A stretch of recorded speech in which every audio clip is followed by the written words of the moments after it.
एक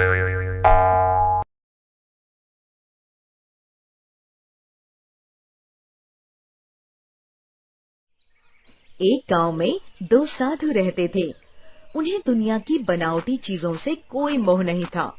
वे दिन भर भीख मांगते थे और जो समय बचता वह मंदिर में पूजा करते हुए गुजारते। यही उनकी दिनचर्या थी। एक गांव से दूसरे गांव जाकर भीख मांगना और अपना पेट भरना। अगर आते समय उन्हें ज्यादा देर होती थी तो उसी गांव के मंदिर में रुक जाते थे। बाकी समय में वह गांव के मंदिरों में रहकर गांव वालों के साथ पूजा और कीर्तन करते थे। उन्हें ज्यादा लालच नहीं था। जितना मिलता था वे उसमें ही संतुष्ट और प्रसन्न रहते थे। एक दिन गांव में आंधी आ गई और बहुत जोरों से बारिश होने लगी। दोनों साधु गांव के बाहर एक झोपड़ी में रहते थे। आंधी तूफान के कारण वह 2 दिन किसी अन्य गांव में रुके हुए थे। जब 2 दिन बाद एक साधु वापस पहुंचा तो देखा कि आंधी तूफान के कारण उनकी आधी झोपड़ी टूट गई है। यह देखकर पहला साधु क्रोधित हो उठता है और बुदबुदाने लगता है। भगवान, तू मेरे साथ हमेशा ही गलत करता है। मैं दिन भर तेरा नाम लेता हूँ, मंदिर में तेरी पूजा करता हूँ, फिर भी तूने मेरी ही झोपड़ी तोड़ दी। गांव में चोर, लुटेरे, झूठे लोगों के तो मकानों को कुछ नहीं हुआ।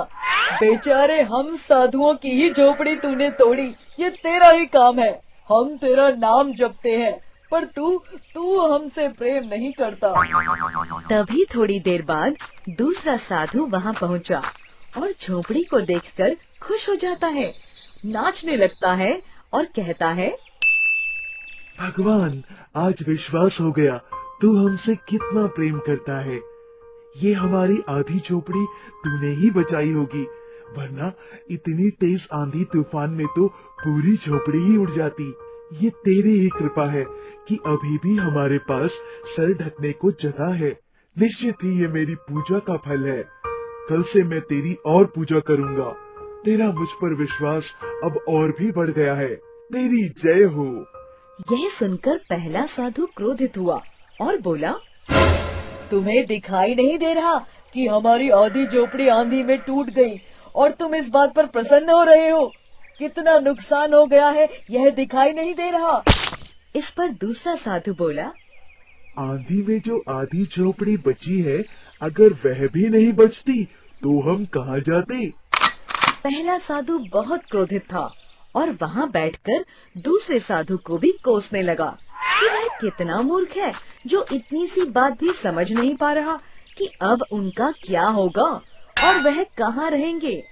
इसके विपरीत दूसरा साधु लकड़ी जमा करके बची हुई झोपड़ी को फिर से सही करने का प्रयास करने लगा और पहले साधु से बोला, अगर हम बुरा सोचेंगे तो हम अपने सारे नए विचारों पर प्रतिबंध लगा देंगे और हमारे साथ जो अच्छा हुआ है उसकी सराहना भी नहीं कर पाएंगे।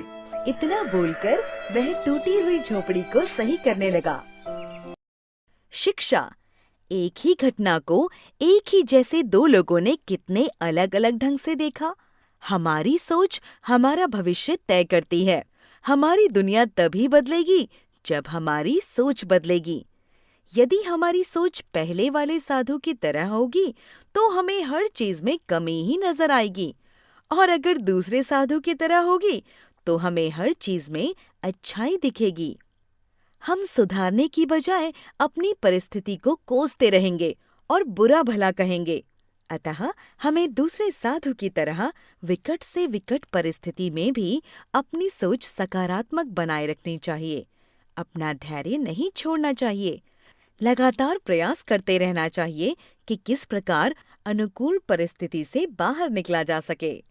हमें उम्मीद है बच्चों कि आपको ये कहानी पसंद आई होगी, तो कृपया हमारे चैनल को सब्सक्राइब करें और अपडेट्स के लिए बेल के आइकन पर क्लिक करें। और हाँ, इस वीडियो को शेयर और लाइक करना न भूलें।